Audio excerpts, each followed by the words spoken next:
할렐루야 감사합니다. 2018년 우리가 7, 8월 달 매일 성경 디모데후서를 오늘 공부를 하도록 하겠습니다. 디모데후서는 우리가 이 내용들이 짧습니다. 1장부터 4장까지 구성되어 있고 그리고 또한 그 큐티도 7월 8일까지 7월 8일까지 맞죠? 7월 8일까지 진행되어져 있는 것을 볼 수가 있습니다. 그래서 우리가 이 부분들을 전체적인 개론적인 측면만 보지 말고 안에 성경에 대한 내용도 함께 보도록 그렇게 하겠습니다. 그리고 우리가 이제 뒤 이어서 있는 이제 시편은 우리가 다음에 한번 몰아서 한번 이렇게 강의하도록 하고, 열왕기는 우리가 이미 녹화를 성경 공부를 작년에 이미 다 우리가 했었습니다. 개론부터 시작해서 그것을 다시 올려놓기로 해서 여러분들에게 보도록 할 테니까 그것을 참고하면 되겠습니다. 자, 오늘 그러면은 이제 우리가 디모데후서를 우리가 보도록 하겠습니다. 자, 디모데는 여러분들이 잘 아시는 것처럼 이 본문에도 나타나고 있는 것처럼 디모데는 여러분들 이 어머니와 아버지의 이 혈통을 따진다면은 이방인의 혈통이죠. 특히 어머니는 유니게고 그리고 외할머니는 로이스라 이렇게 말하는 디모데는 예루살렘에서도 문제가 됩니다. 왜냐하면은 그가 할례를 받지 아니하고 어찌 구원을 받았는가. 그리고 예루살렘 교회에서 문제를 일으켰던 그런 장본인이기도 합니다. 이런 디모데는 바울이 이렇게 말합니다. 그는 내가 육신으로 낳지를 않았지만은 영으로 낳은 나의 아들입니다. 우리가 이제 이스라엘의 이제 그 역사책을 이런 이제 다른 야사책을 이렇게 보면은 사도 바울에 대해서 이야기를 할 때에 이런 이야기를 쓰고 있는 것을 제가 봤습니다. 사도 바울은 우리가 이제 일반적으로 결혼을 하질 않았다 이제 이렇게 보지만은 그와 가장 근접한 시대에 기록했던 그런 역사책들을 보면은 사도 바울이 결혼을 하면서 그가 사역자로서 사도로서 불림받았을 때에 그는 스스로 고자가 됐다는 거죠. 그러니까 사역을 하는 측면에 있어서 가정을 꾸려나가는 것이 회방이 될 수 있다 보니까 자신이 가정을 떠나버리는 겁니다. 그래서 스스로 고자 됐다. 이렇게 역사 사학자들은 그 내용들을 기록하기도 합니다. 자, 이런 디모데후서 사도 바울은 여러분들이 잘 아시는 것처럼 몇 권의 성경을 기록했습니까?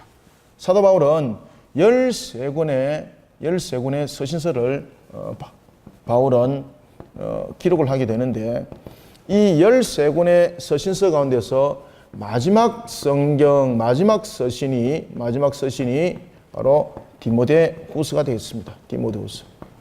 이 디모데후서는 사도 바울의 유언장이기도 합니다. 유언장. 그리고 이제 디모데후서를 우리가 보게 되면은 특히 디모데후서가 가장 강조하고 있는 것 가운데서 대표적인 것이 디모데후서 가운데서 가장 강조하고 있는 것 가운데 대표적인 것이 뭔가면은 복음 사역자입니다. 복음 사역자. 복음 사역자의 자세.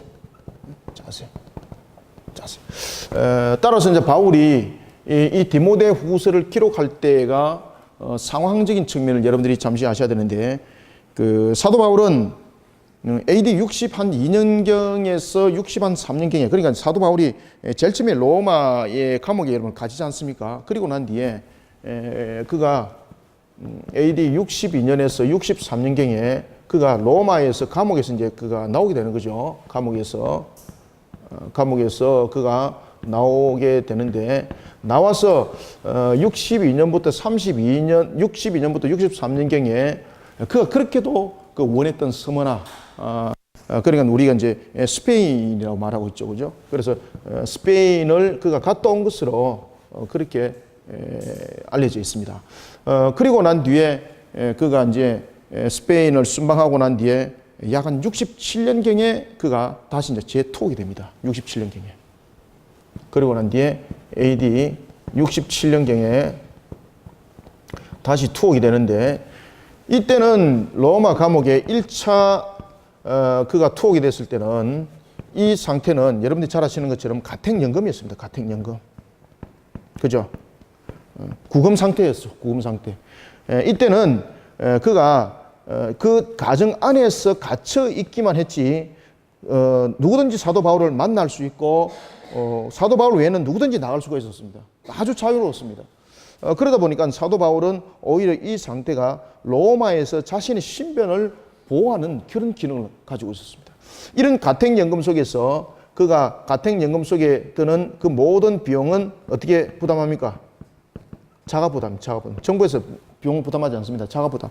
그리고 이제 가택연금 속에 이렇게 이제 지키고 있는 군사들은 이제 로마 군사들이 이렇게 이 앞을 지키고 사도 바울이 빠지지 못하도록 이렇게 딱 지키고 있는 것을 볼 수가 있습니다. 이런 1차 감옥에서 나와서 그가 이제 스바나를 비롯한 스페인 복음을 그는 이루고 그리고 난 뒤에 67년경에 그가 제2차 투옥을 당하게 되는데 이때는 가택연금이 아닙니다. 이때는 말 그대로 감옥입니다. 감옥. 1차 때와 완전 다른 거죠. 그리고 난 뒤에 그는 이 감옥에 갇힌 후에 68년경에 오늘 우리 이제 디모데후서 이제 4장을 볼 텐데 68년경에 그가 이제 순교를 당하게 됩니다. 68년경에 AD 68년경에 그가 이제 순교를 당하게 되는데 이때 순교를 당하기 전에 그는 자신이 순교 당한 것에 대해서 순교를 직감하죠. 그죠?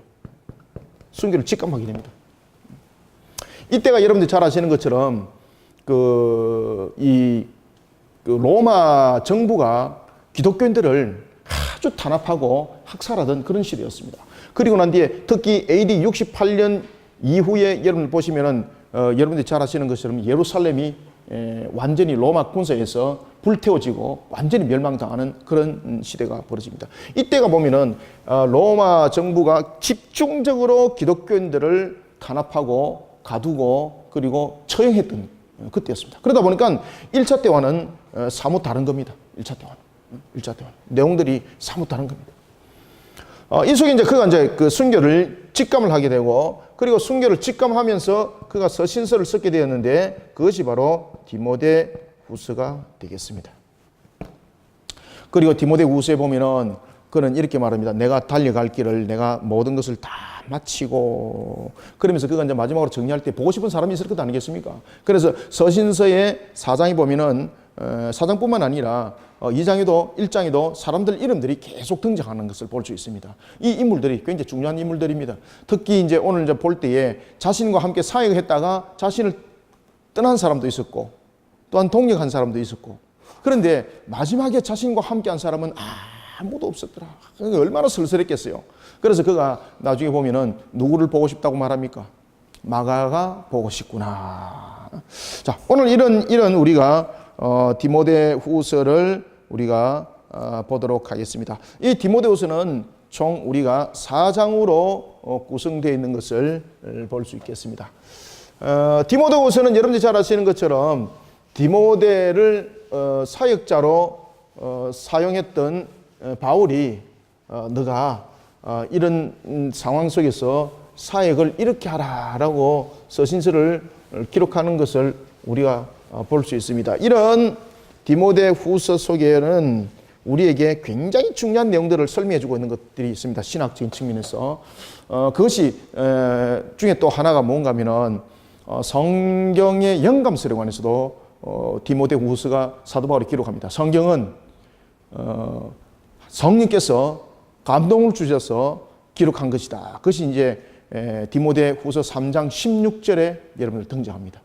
요한복음 3장 16절에는 하나님이 세상을 이처럼 사랑하셨으니 우리에게 이제 독생자를 보내주신 것, 그 내용들을 기록했다면은 사도 바울은 디모데후서 3장 16절을 통해서 성경 영감설에 대해서 그 짤막한 한 절에 대해서 그것을 증명하는 것을 또한 볼 수가 있겠습니다.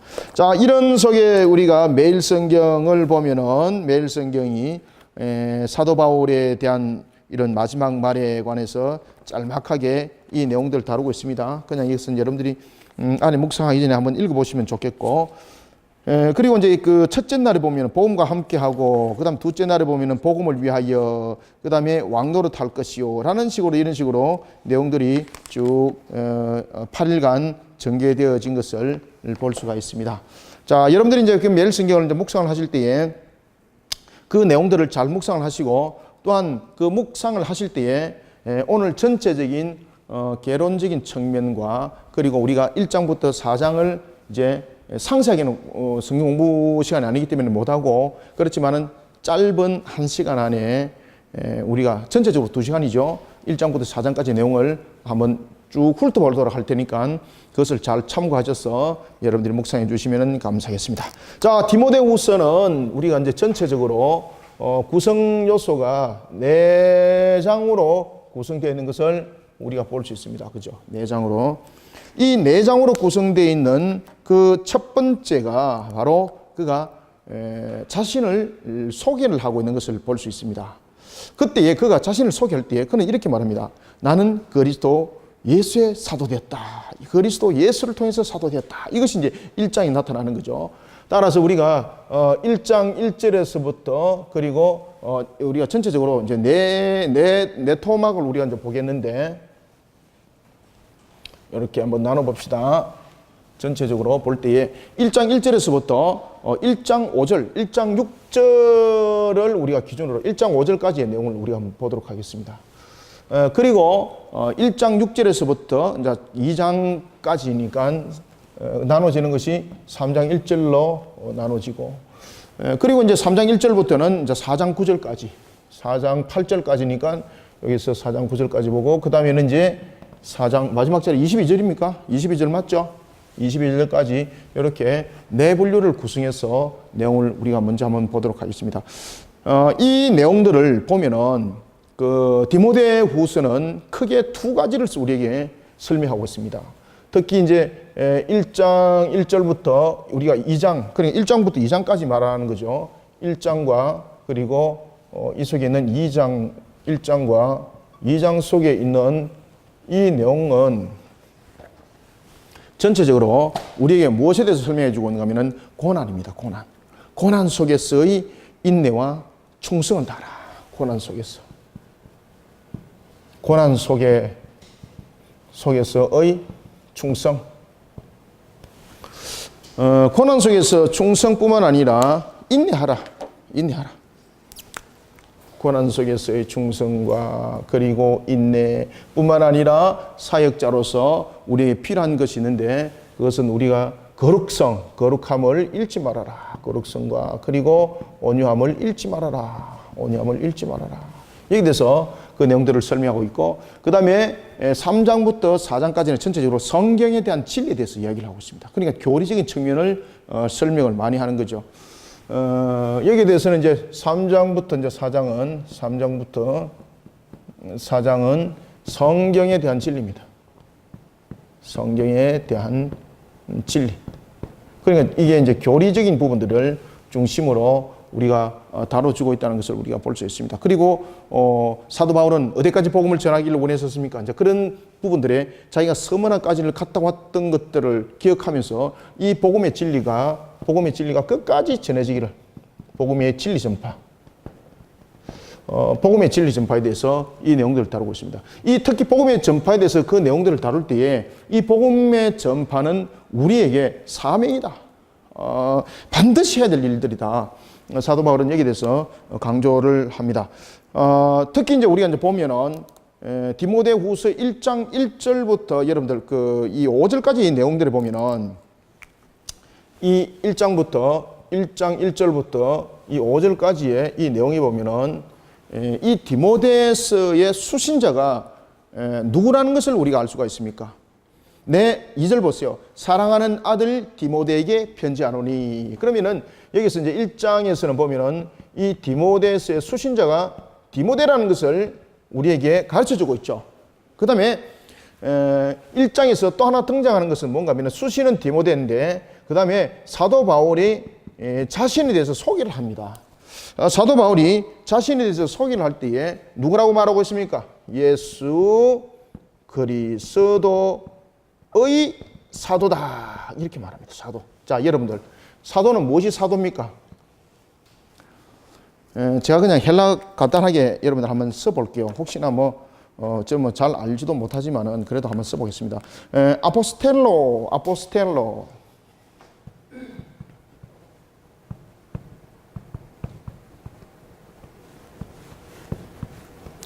이 아포스텔로라는 부분들을 우리가 이 사도라는 부분들을 동사에서 가져온 것인데, 특히 이제 아포스톨로스라는 이 단어가 아포스텔로라는 단어에서 왔거든요. 아포스톨로스. 사도가 아포스톨로스.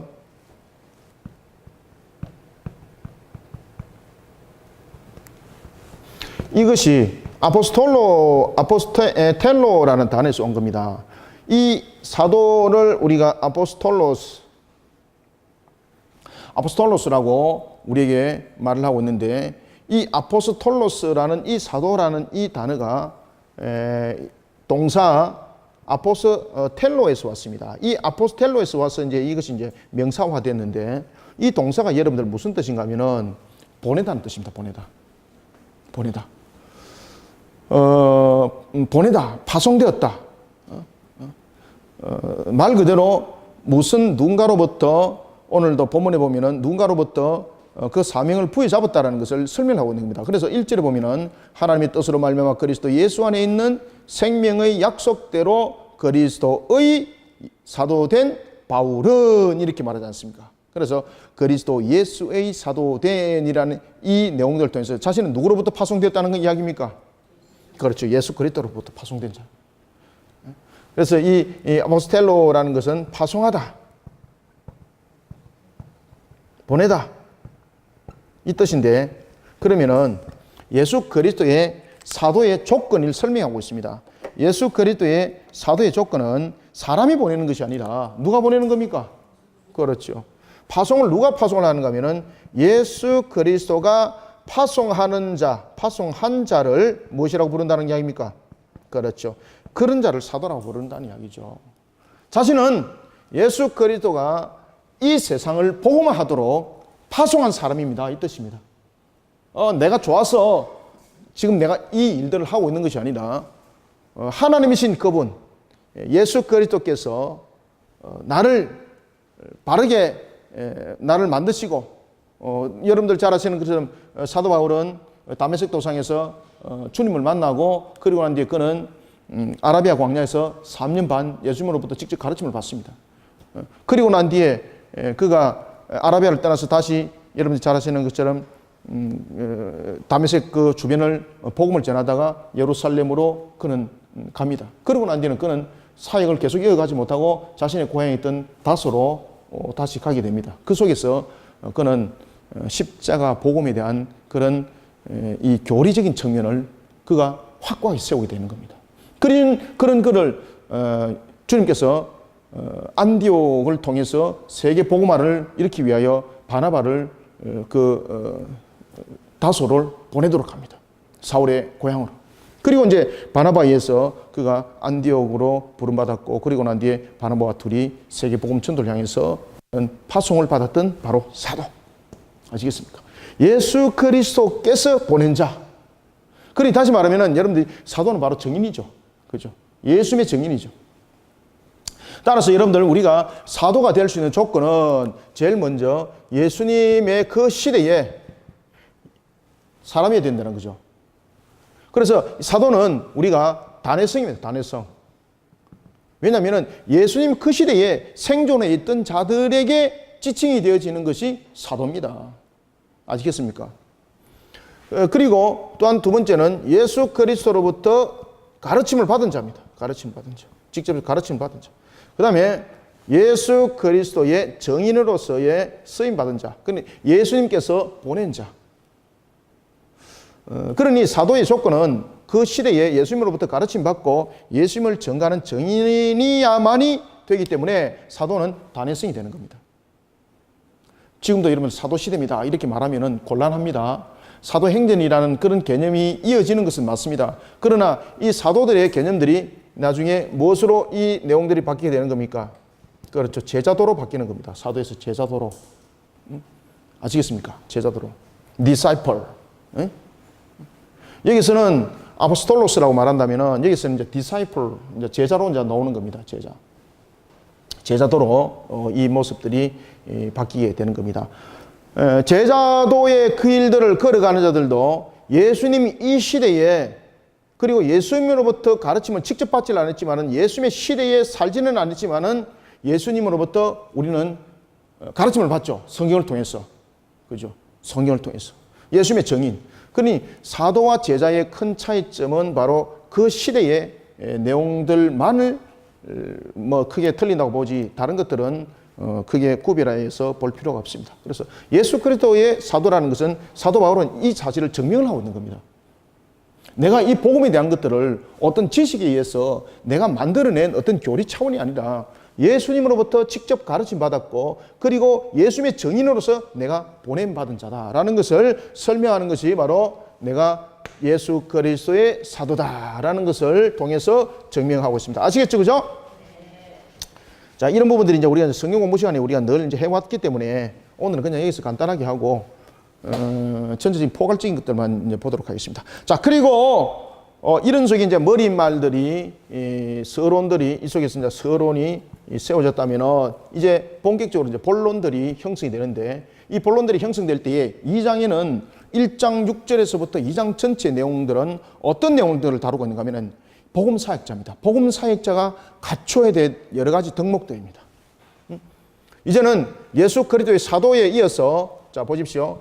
사도 시대가 이제 끝나고 사도를 이어서 제자도의 시대가, 사도 시대가 이제 끝을 맺고 제자도의 시대가 이제 열리게 됩니다. 이때에, 이 이후에 이제 제자도의 시대가 열려질 때에 제일 먼저 예수님의 제자도의 길을 걷는 자들이 가져야 될 것은 무엇인가? 그래서 복음 사역자들이 가져야 될 덕목입니다.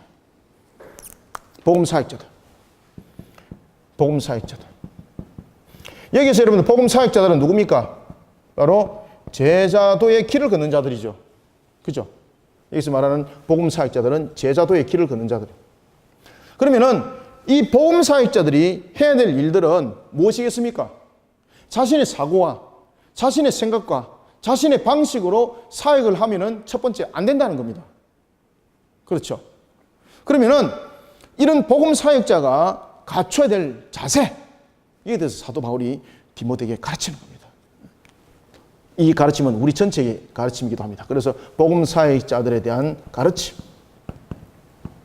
이 가르침을 주는데, 이 가르침 속에는 어떤 가르침이 있는가 하면은 복음 사역자로서의 사야 될 덕목과, 그리고 복음 사역자로서의 가져야 될 소망과, 이런 부분들을 우리에게 가르쳐 주고 있습니다.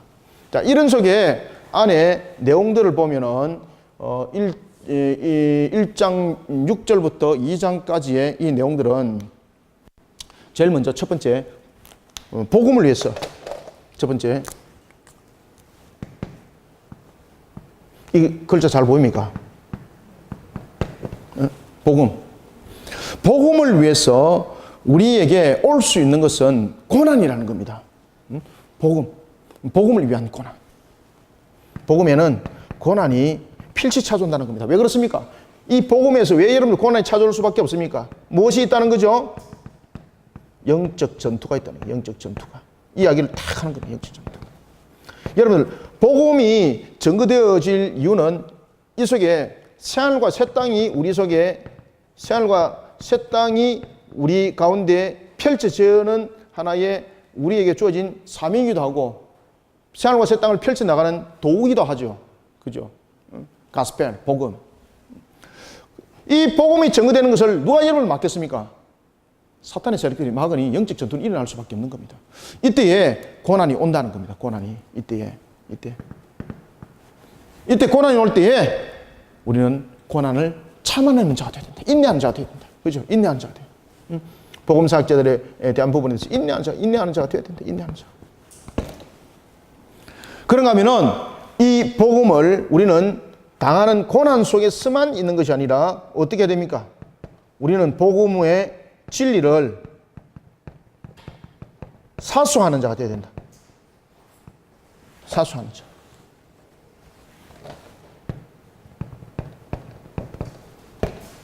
복음의 사역자는 복음의 사역자는 복음을 전하는 일에 있어서 반드시 고난을 받게 되어 있다.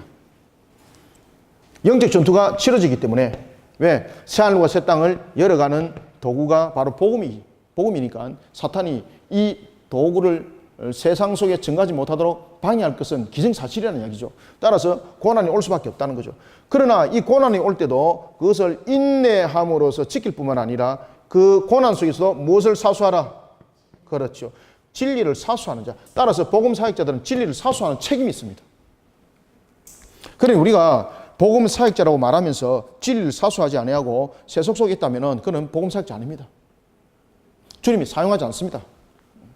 그런 부분들이 이 매일성경 속에 우리가 큐티를 통해서 그것을 우리가 잘 묵상하셔야 되는 겁니다. 내가 복음의 진리에 나는 어떤 모습에 담겨져야 하는가? 그러면은 복음의 사역자라는 것은 목회자만 사역자인가? 전도사, 목사만 사역자인가? 아니면은 안수집사, 권사, 장로만 그리고 목사만 복음 사역자인가? 아닙니다. 모든 사람이 복음 사역자, 모든 사람들이 복음 사역자, 모든 사람들이. 그래서 우리는 이 묵상을 통해서 오늘도 나는 진리를 사수하고 있는가? 나는 진리를 어떻게 사수하고 있는가? 나는 오늘도 영적 전투를 통해서 나는 정말로 인내하면서 그것을 지켜나가고 있는가? 이것을 여러분 함께 묵상하셔야 됩니다. 매일 성경을 통해서. 자, 그런가 하면은 사도 바울은 두 번째 참 이 마음이 무너집니다. 이게. 사도 바울도 사역을 하다가 얼마나 마음이 무너지는지 모릅니다. 그래서 사도 바울이 1장에서도 그 이야기를 합니다. 그 이야기를 직접 할 때 사람 이름까지 금명 딱 합니다. 어떤 이야기를 딱 쓰는가 하면은 자신하고 함께 있던 사람들이 양쪽 길을 갈랐었다는 거죠. 따라서 옥중에 있을 때 지인들의 자신과 함께 했던 자들이 함께 한 자들의 상반된 자세. 이 중에는 말 그대로 이 마귀와 함께 하는 자들이 있었더라 라는 것을 다루고 있고, 그 다음에 이런 부분에 대해서 너는 항시 이들을 가르쳐서 바른 길로 그들을 세워나가라는 것입니다. 요 밑에 글자 보입니까? 그리고 세 번째는 이제 2장 속에 이제 접어드는데 2장 1절부터 7절 보면은 너는 사역자를 양성해라. 복음의 사역자로서 우리가 사역자를 양성하지 못하면은 우리는 제자도의 길을 포기한 자들입니다. 왜냐하면은 제자도의 길은 주님이 오시는 그날까지 이어지도록 만드는 책임도 우리 함께 있습니다. 자, 여러분들 제자도의 길을 걷는 자에게는 두 가지 책임이 있습니다. 첫 번째는 복음을 사수하고 전가하는 책임이 첫 번째 있는가 하면은 두 번째는 어떤 책임이 있다고요? 제자도의 길들이 계속 이어지도록 무엇을 해야 됩니까? 사역자를 양성해야 될 의무가 있습니다. 사역자 양성. 사역자를 양성할 책임. 양성할 책임이 바로 복음 사역자들에게 있다. 복음 사역자들에게 있다. 이것이 2장 1절에서부터 그 내용들을 다루고 있습니다. 그 다음에 복음 사역자들에게 또 나타나는 상황들이 있는데 이 3번, 4번은 뭐입니까? 이 사역자들에게 나타나는 또한 고난들이 있습니다. 이 고난들을 인내를 하라는 거예요. 인내. 사역자들의 인내. 인내와 그리고 새하늘과 새 땅. 인내와 이 새하늘과 새 땅. 그러니까 장래의 영광을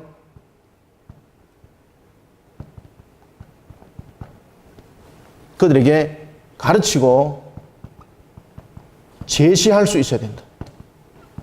이 바로 새하늘과 새 땅이죠. 새하늘과 새 땅. 뿐만 아니라 올바른 말씀의 사역자로서 헌신해야 될 것과 그리고 이단을 철저히 경계해야 될 것. 올바른 사역을 이루어야 되고 그리고 이단을 이것도 밑에 보입니까? 예? 예. 여기는 보이죠? 예. 철저히 경계할 것을 말하고 있고 그리고 난 뒤는 복음 사역자의 그런 여기 거룩성, 온유함 이 속을 함께 담고 있습니다. 복음 사역자의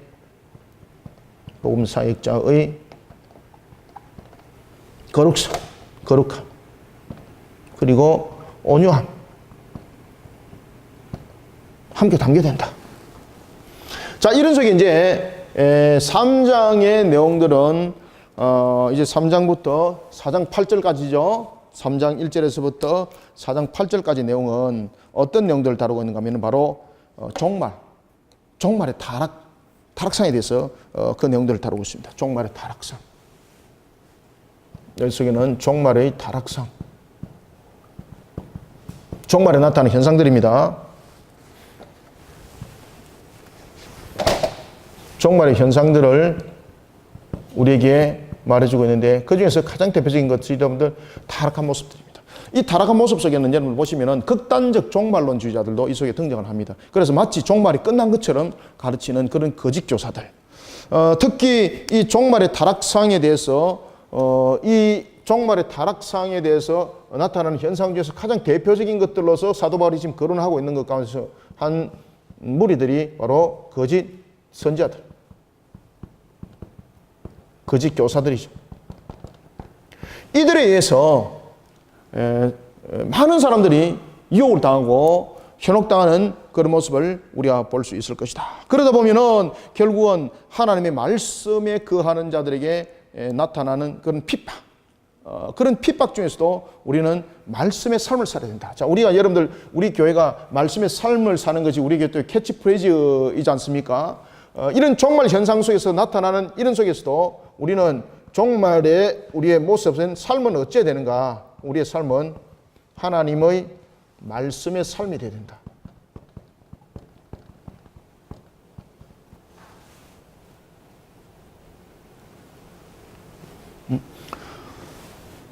종말에 나타나는 현상들 가운데서 우리가 보면은 거짓 선자들로 인해서 타락의 극치에 이르게 되는 그런 모습 속에서도 우리의 종말의 삶들은 하나님의 말씀의 삶을 이루어간다는 것을 우리에게 그 핍박 속에서 말을 해주고 있습니다. 그 다음에 우리가 이제 3장에 보면은 3장 16절 제가 서두에도 여러분들에게 말씀드렸던 것처럼 이 내용 속에 보면은 무엇을 우리에게 가르쳐 주고 있습니까? 성경의 영감서. 특히 이것이 디모데후서 3장 16절에 그죠? 3장 16절. 요한복음도 3장 16절 참 중요하죠. 그죠? 요한복음도 3장 16절, 디모데후서도 3장 16절. 요한복음 3장 16절은 우리의 구원의 주님에 관해서 말하고 있다면은 디모데후서 3장 16절에서는 성경의 영감설에 관해서 이야기를 하고 있습니다. 성경은 사람이 물론 기록을 했지만은 성령께서 그것을 감동케 하셔서 이 내용들을 기록하도록 하셨습니다. 라는 것을 우리에게 증거해 주고 있고, 그 다음에는 이제 말씀의 전파를 하는 데 있어서 이것은 우리에게 증거되어지는 것이 어떤 우리의 한 수고만을 바라보는 것이 아니라 이건 하나님의 절대적 명령이다. 아시겠습니까? 복음 전파. 복음 전파는 무엇이라고 가르쳐 주고 있습니까? 하나님의 절대적인 명령이다. 왜? 왜 절대적인 명령입니까? 여러분들이 잘 아시는 것처럼 마태복음에도 보면은 지상 대위임령, 마태복음 28장 18절부터 20절, 그리고 사도행전 1장 8절에서 보면 그 내용들을 우리에게 증거해 주고 있죠.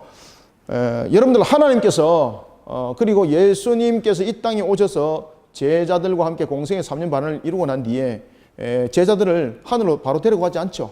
그때의 제자들을 어떻게 합니까? 지상에 두죠. 지상에 둔 목적이 무엇이었습니까? 바로 복음 전파를 위해서. 요한복음 17장에 정확하게 예수님께서 겟세마네 동산의 3번의 기도를 통해서 증명해 주고 있죠. 우리가 천국에 가는 것만이 우리의 목표와 목적이 아닙니다. 만약에 천국에 가는 것만이 우리의 목표 같으면 하나님께서 구원한 대로 우리를 그냥 천국에 올리면 됩니다. 천국에 올리면 됩니다. 그런데 문제는 값입니다. 값. 여러분들 이게 우리에게 남겨진 값입니다. 아시겠습니까? 그러면 주님께서 모든 것을 복음을 전해가지고 그냥 쑥쑥 복음 들은 자마다 그냥 천국 다 올라가면 되는데 왜 우리를 이곳에 두셨어요? 라고 여러분 말한다면요, 그것은 아담의 값입니다. 아담의 값입니다. 우리의 죄를 주님께서 대속을 이뤘습니다.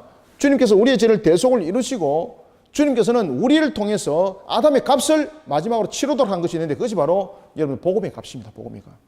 그래서 71마리의 양을 찾는 데 있어서 주님께서 우리를 이 땅에 두신 이유는 바로 그 값으로, 그리고 그 사명의 값으로 우리를 이 땅에 두신 겁니다. 아시겠죠? 그러니 우리는 이 부분들에 대해서는 절대적 명령을 우리는 부여받고 이 사명들을 감당하는 자들이 되어야 됩니다. 그래, 어떤 분들이, 목사님 교회에서 너무 전도를 강화하니까 말이지, 이게 무슨 좀 이단 비스무리하고 또 그렇게 되는 그런 교회들도 있습니다. 라고 말하지만, 여러분, 전도는 하나님께서 우리에게 주신 명령입니다, 명령. 이것은 우리의 값입니다, 우리의 값. 아담으로서의 값입니다. 이 부분도 정확하게 아시고 우리가 복음을 전해야 됩니다. 이 부분도 모르고 그러니까 그냥 주님께서 명령하셨습니다. 라고만 말하니까, 에이, 참 피곤하게 하시네. 라고 말하지만은, 여러분들, 이것은 성도의 아담이라는 첫 번째 아담이 범했던 그 죄, 두 번째 아담이 모든 것을 이뤘습니다. 그럼에도 불구하고 이 아담이 저질렀던 그 죄로 인하여서 아직도 구원을 받아야 될 자들이 남아있는 것, 이 부분들은 남아있는 아담의 형상인, 하나님의 형상인 우리들이, 아담의 후손인 우리가, 그리고 아담의 모습을 가지고 있는 우리가 그 값을 치러야 되는 겁니다. 그래서 우리는 복음 전가하는 것은 우리는 선택이 아니라 의무입니다, 여러분들. 반드시 전해야 될 의무입니다. 어떤 분들이 이런 말씀을 하시더라고요. 교회가 좀 이렇게 좀 연수가 좀 되었으면, 저희 교회는 이제 개척한 7년 됐습니다. 연수가 좀 되었으면 성도들이 좀 가득 차야 될 텐데. 그래서 제가 그런 분들에게 제가 속으로 질문합니다. 집사님이 몇 명 전도하셨습니까? 전도해 보셨습니까? 아시겠습니까? 본인이 전도 안 하고. 그냥 교회가 그냥 뚜껑만 열면은 그냥 사람이 오는 것처럼 착각하고 앉아있더라. 무엇을 모르기 때문에? 이런 상황들을 모르기 때문입니다. 이런 상황들을. 우리는 이런 부분들을 철저히 알고 우리가 대비하고 이런 부분에 내가 쓰임받는 모습이 되어야 되는 겁니다. 그렇기 때문에 우리는 디모데후서 묵상을 통해서 이런 부분들을 여러분 잘 캐치를 하셔야 됩니다. 그냥 교회는 뚜껑만 열어놓고 있는다고 사람 오지 않습니다. 분명히 영적 전투가 치열하게 일어나기 때문에 정말로 하나님의 택한 백성이 교회로 바로 인도된다는 것은 정말로 여러분 기적과 같은 겁니다. 교회 속에는 알곡과 쭉정이가 있습니다. 어떤 교회는 보면은 알곡보다 쭉정이가 더 많습니다. 우리는 분별을 못하지만은. 그죠? 심지어 여러분들 쭉정이가 90%고 알곡이 10%밖에 안 되는 교회도 있을 겁니다. 제가 제가 판단은 안 했습니다. 있을 겁니다라고 내가 예측했습니다. 그만큼 여러분들 영적 전투가, 우리에게 맡겨진 영적 전투가 치열하다는 겁니다. 그리고 우리에게 주어진 사명들을 반드시 여러분들 기억하시고, 이 사명들 속에 나는 무엇을 하고 있는가, 이것이 매일 성경을 통해서 함께 여러분 묵상되어져야 합니다. 그런 속에 우리 속에 일어날 최후의 승리도 함께 가르쳐라. 그러니 최후의 승리, 누구에게 최후의 승리가 일어나는가, 이런 부분들을 4장 8절까지 그 내용들을 다루고 있고, 그 다음에 4장 9절에서부터 4장 22절까지의 내용은, 4장 9절부터 4장 22절까지의 내용은 디모데로 하여금 로마로 방문할 것을 요청합니다. 왜냐하면 이제 자신의 마지막을 정리를 하면서 그 내용들을 피력을 하게 됩니다. 따라서 디모데로 하여금 로마로 오도록 합니다. 디모데로 하여금 로마 방문을 요청합니다.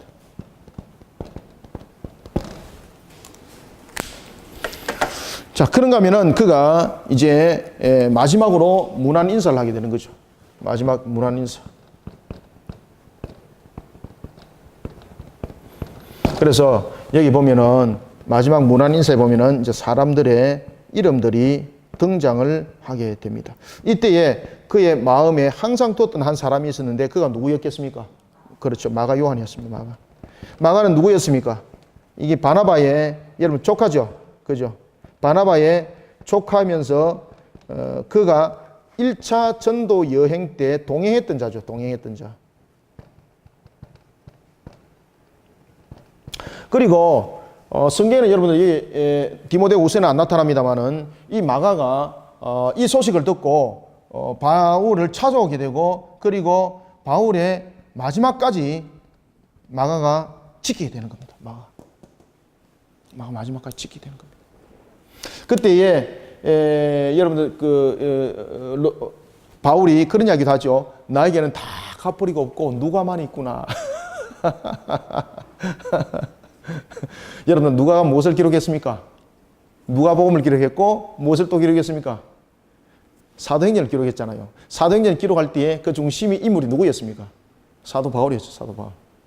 그래서 그가 자기 주변에 누가 있었는가를 이야기를 하고 있습니다. 자, 이런 가운데 우리가 1교시는 이제 개론을 이 정도로 마치고 이제 1장을 우리가 1교시는 보고 2교시는 2장부터 4장까지의 내용들을 보도록 하겠습니다. 자, 지금부터 약 한 15분간 짧은 시간이지만은 우리가 한 20분 정도 우리가 1장을 넉넉한 시간은 아니지만 한번 보도록 하겠습니다. 자, 1장 1절부터는 이미 제가 여기서 말씀을 드렸죠. 그죠? 자, 여러분 보시면은 하나님의 뜻으로 말미암아 그리스도 안에 있는 생명의 약속대로 그리스도 예수의 사도된 바울은, 이제 그 의미를 이제 아시겠죠?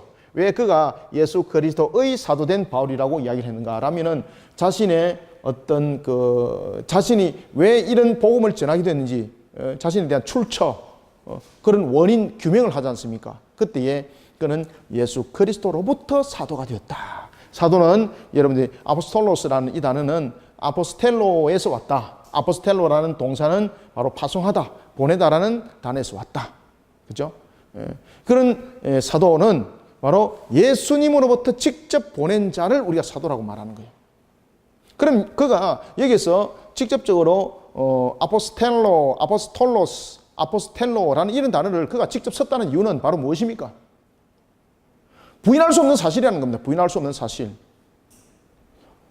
그런 부인할 수 없는 사실 속에 내가 세워진 자가 되었고, 그런 부인할 수 없는 사실 속에 내가 이제 그 복음의 정인으로서 복음을 전하다가 이제 마지막에 죽음의 문턱에 이제 서게 되었다.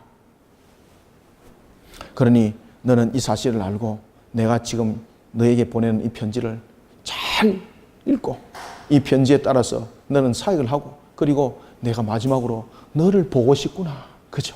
여러분들, 우리가 마지막을 부모들이 보면은 마지막을 장식할 때에 누구를 부릅니까? 그렇죠. 자녀들을 꼭 부르죠. 그죠? 야, 개똥이가 보고 싶구나, 금순이가 보고 싶구나, 뭐 이런 식으로. 그죠? 그래서 자녀들이 그 마지막을 지키는 것을 볼 수가 있습니다. 사도 바울도 그런 심정이었어요. 2절에 보면 사랑하는 아들 디모데에게 편지하노니 하나님 아버지와 그리스도 예수 우리 주께로부터 은혜와 긍휼과 평강이 누구에게 있을지어다? 너에게 있을지어다. 축도를 하는 거예요. 축복을 하는 거죠. 자신의 영적 열매.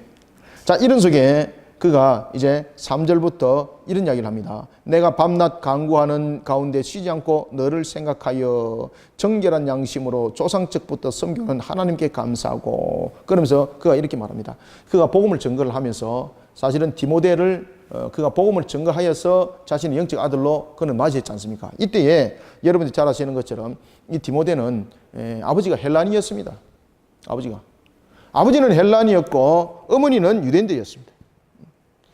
아버지는 헬라인이었고 어머니는 유대인이었으면 혈통적인 측면에서는 누굽니까? 혈통에서는 이방인입니다. 이방인. 그죠?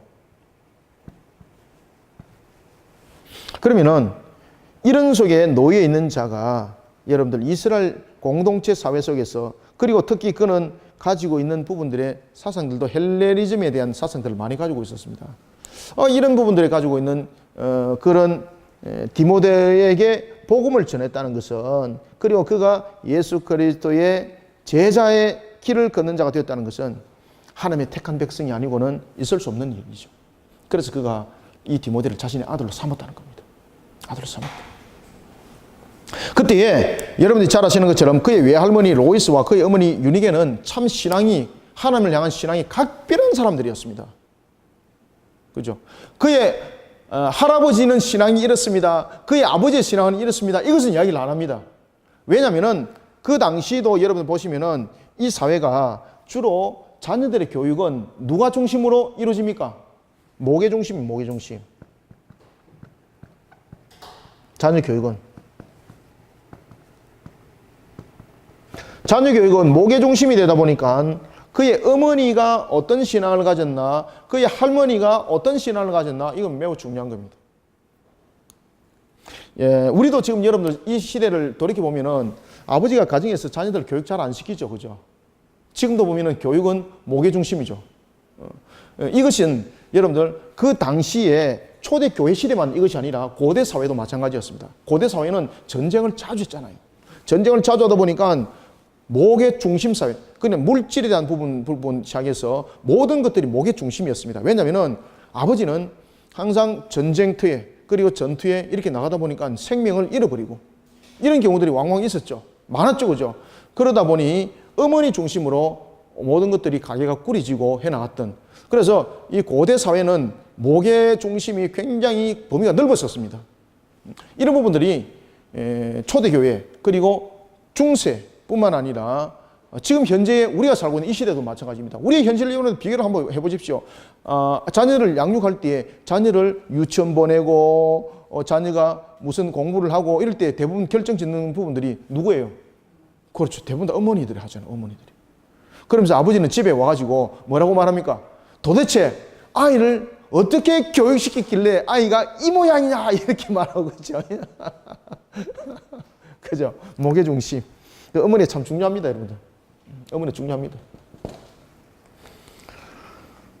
그래서 이 부분들을 이야기를 하는 겁니다. 자, 우리가 한번 읽어봅시다.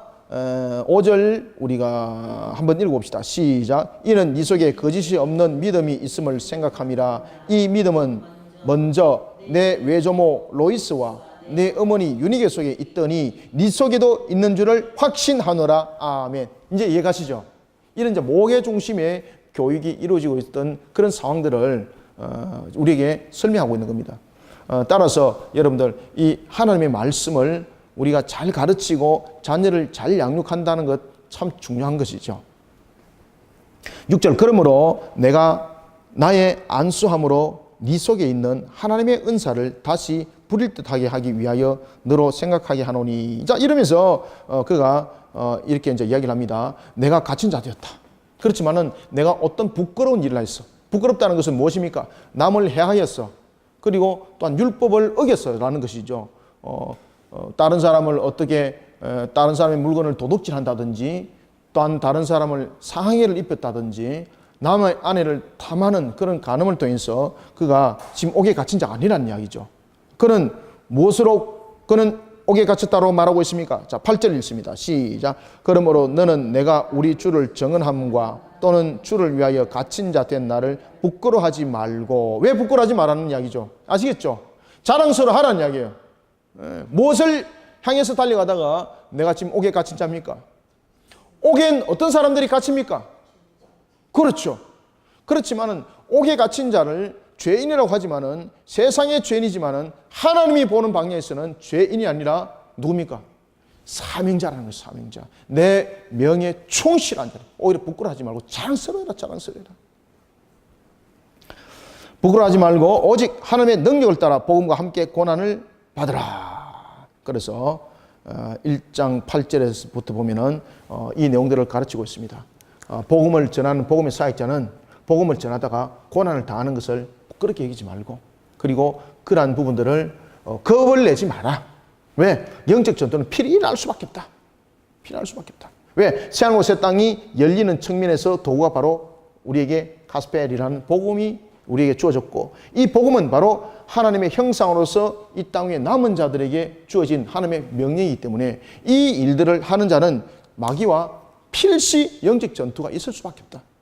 그러니 그 속에 두려워하지 말고, 그리고 그러한 속에 옥에 갇힌 것을 부끄러워하지 말고 오히려 하나님 앞에 감사히 여기고 세상 앞에 당당하고 이런 모습들로 사역의 길들을 달려가는 제자도의 길을 걸어가는 자가 되어라 라고 이렇게 우리에게 말을 해주고 있습니다. 자, 이러면서 그가 10절에 보면은 우리 주 그리스도 예수의 나타내심으로 말미암아 나타났으니 이는 사망의 패하심과 복음으로서 생명과 썩지 아니할 것을 드러내신지라. 이렇게 말하면서 또 이렇게 말합니다. 자, 11절부터 12절 읽습니다. 시작. 내가 이 복음을 위하여 선포자와 사도와 교사로 세우심을 입었노라. 이러므로 말미암아 내가 또 이 고난을 받되 부끄러워하지 아니함은 내가 믿는 자를 내가 알고 또한 내가 의탁한 것을 그날까지 그가 능히 지키실 줄을 확신함이라. 아멘. 자, 여기서 굉장히 중요한 이야기를 했습니다. 이것은 뭔가 하면은 복음을 위해서 우리가 해야 될 일, 선포자. 그죠? 선포자는 말 그대로 말씀을 선포하는 것이죠. 그 다음에 선포자와 사도라는 것은 파송자로서의 위임을 받은 자라는 거죠. 그리고 교사는 무엇입니까? 가르치는 자, 가르치는 자. 그러니까 선포하고 정인과 가르치는 일에 있어서 삼박자를 다 갖춰라는 거예요. 삼박자를 다 갖춰라. 삼박자를 다 갖춰라. 그리고 너는 13절 너는 믿음과 예수 안에 있는 믿음과 그리고 바른 말을 본받아라. 이게 뭡니까? 하나님을 향한 바른 신앙의 삶들을 살아나가라. 이 종말의 삶들, 이 속에 나중에 뒤에 가면 그 이야기를 하고 있습니다. 이런 모습 속에 함께하는 자들이 또한 상반된 자세를 이루면서 또한 펼쳐보겠습니다. 이런 가운데 사도 바울이 뭐라고 말하는가 하면은, 자, 이런 가운데서 나와 함께한 자들이 있는데, 나와 함께한 자들 가운데서는 어떤 자들이 있었는가 하면은 바로 마귀에게 내어준 자와 같은 자들이 있었다라고 그런 말을 하고 있습니다. 자, 우리가 한번 보겠습니다. 자, 15절부터 16절까지만 읽고 또 남은 구절을 읽겠습니다. 시작. 아시아에 있는 모든 사람이 나를 버린 이 일을 네가 아나니 그 중에는 부게로와 허모게네도 있느니라. 원하건대 주께서 오네시보로의 집에 긍휼을 베푸시옵소서. 그가 나를 자주 격려해 주고 내가 사슬에 매인 것을 부끄러워하지 아니하고. 아멘. 자, 여러분 여기서 보면은 이제 함께한 자들의 상반된 자세가 이 속에서 이제 나타납니다. 함께하는 자의 상반된 자세 보면은 두 가지 모습이 나타났다는 거죠. 하나는 자신을 버린 자, 또 하나는 자신과 함께 끝까지 한 자. 그죠? 아시아에 있는 모든 사람이 나를 버린 이 일을 네가 아느냐? 아시아에 있는 모든 사람들이, 와, 여러분들 이 영적 전투가 얼마큼 여러분 치열한가 아시겠죠? 영적 전투. 그러더라도 낭망하지 마시길 바랍니다. 그런 속에도 하나님께서 디모데와 같은 자 주셨고요. 오늘도 본문에 보면은 오네시보로와 같은 자를 두셨습니다. 따라서 그는 이렇게 말합니다. 그가 함께한 자들의 상반된 자세 속에서 두 가지의 길이 있었는데, 하나는 자신을 떠난 자였고, 그리고 또 하나는 남은 자였다. 이때에 떠난 자는 대표적으로 누굽니까? 부게로와 허모게네다. 부겔로와 허모게네. 부겔로와 허모게네다. 여러분들 이 부겔로와 허모게네는 그가 에베소에서 3년이 넘도록 사역을 하면서 말 그대로 자신의 정말로 살을 애매는 가운데서 그가 복음을 전했고 또 가르친 자들이었습니다. 그런데 이들이 사도 바울을 배반해버린 겁니다. 사도 바울. 야, 사도 바울이 여러분 얼마나 마음에 사무쳤으면은 이 사람들 이름을 제일 먼저 거론하겠습니까? 그죠? 이 사람 이름들을 제일 먼저 거론한다는 것은 정말로 뼈에 사무치는 사람들입니다. 뼈에 사무치는. 내가 그렇게 가르쳤고, 내가 그렇게 그들에게 헌신을 다했고, 사랑으로서 그들을 품었는데 그들은 나를 떠났다. 떠난 자들이었다. 그럼 결국은 이 자들 속에 무엇이 있다는 이야기입니까? 그러니 교회 속에는 여러분들 알고 있고 쭉정해야겠다는 이야기입니다. 그 부분들을 아주 명확하게 이야기했던 사람들이 교회론 속에서 어거스틴과 루트가 그 이야기를 분명히 했죠. 칼빈도 물론 그 이야기를 합니다만, 칼빈 이전에 어거스틴이 교회 속에는 알고가 축정했다. 그죠?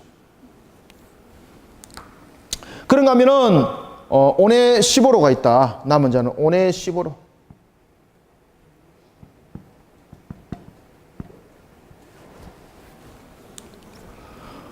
오네시보로가 남았는데 그는 나를 격려해주고 사슬 매인 것을 부끄러워하지 않았다. 여러분 여기서 사슬 매인 것을 부끄러워하지 않았다는 것은 이 오네시보로는 말 그대로 생명의 사선을 함께 넘어들었다 이 말입니다. 여러분들 이들이 왜 떠났겠습니까? 좋을 때는 좋은 것이었는데 고난이 딱 당하니까 드러났다는 이야기죠. 그럼 이거는 떠난 자와 남은 자를 통해서 우리에게 무엇을 설명해 줍니까? 알고가 쭉정입니다. 이게 종말에 나타나는 상황들입니다. 이게 종말이에요.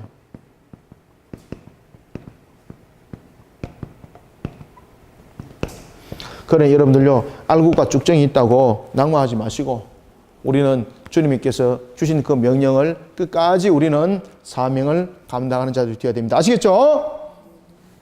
그래서 부게로와 허모게네와 오네시보로를 통해서 매일 성경을 묵상하시는 분들은 이름만 읽지 말고 이 땅의 종말 속에 참으로 내가 그를 향해서 섬겼고 그리고 그를 향해서 헌신을 다했는데 어찌 그가 그렇게 나를 배반할 수 있지? 여러분 사도 바울도 배반했습니다.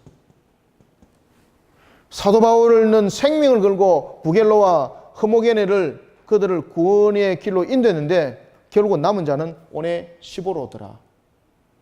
이것은 무엇입니까? 우리가 복음을 전하고 증거하고 사랑으로 품었지만은 결국은 환란에 들어서게 되면은 알고가 쭉정이는 이렇게 드러날 수밖에 없더라는 이것이 종말에 나타나는 상황들입니다.